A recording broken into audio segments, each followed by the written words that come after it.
Avant que je reconnaisse l'honorable député de Argenteuil-Papineau-Mirabel, je dois l'informer que je devrais l'interrompre à minuit lorsque ce sera le fin de temps alloué pour les affaires émanant du gouvernement. Reprise de débat, l'honorable député de Argenteuil-Papineau-Mirabel. Merci, Monsieur le Président, et bonne soirée d'avance, comme en effet, je vais être la dernière à parler avec seulement 5 minutes. Monsieur le Président, lors de ma dernière allocution à ce sujet, j'ai soulevé une liste de lois quasi interminables qui subiront des changements nocifs avec ce projet de loi, surtout pour les Canadiens et les Canadiennes les plus vulnérables. Mais ce soir, je me lève en cette chambre afin de vous affirmer que ce projet de loi de l'exécution de budget est un affront à notre démocratie. C'est un projet de loi omnibus massif qui va beaucoup trop loin et beaucoup plus loin que ce qui a été annoncé dans le budget et surtout va dans plusieurs mesures à l'encontre de ce qu'ils ont promis pendant la dernière élection. Comme thème, il n'aborde pas le développement ni la prospérité. Les conservateurs prétendent que ce budget se concentre sur la création d'emplois, mais le directeur parlementaire du budget a indiqué que ça entraînera une perte de 43 000 emplois canadiens. En réalité, le tiers de ce projet de loi se concentre sur l'élimination de règles visant à protéger l'environnement. Après beaucoup de réflexion, Monsieur le Président, je vous soumets que le réel thème de cette législation, c'est une attaque massive contre la transparence du gouvernement.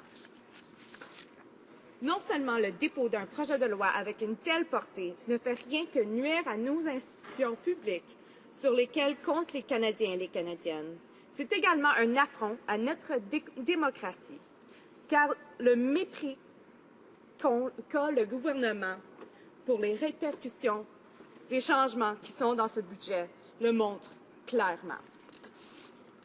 What do you expect, Mr. Speaker, from a government that was found in contempt of Parliament only a little over a year ago?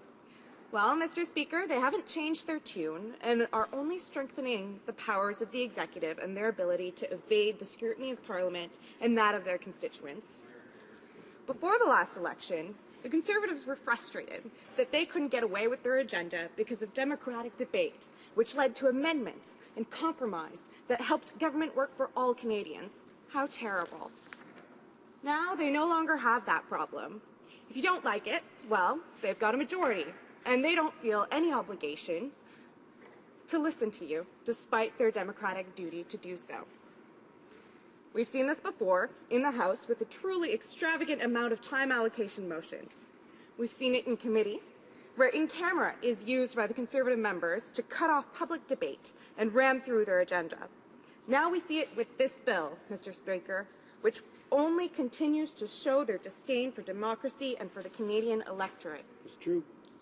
Dans ce projet de loi, le gouvernement démontre son mépris total pour le Parlement et la démocratie avec ce projet de loi. Il concentre de plus en plus de pouvoir dans les mains de l'exécutif à un taux incroyable et nous disent « N'inquiétez-vous pas, ayez confiance en nous ». Je vois que mon temps est terminé pour ce soir, alors à demain, Monsieur le Président. Merci.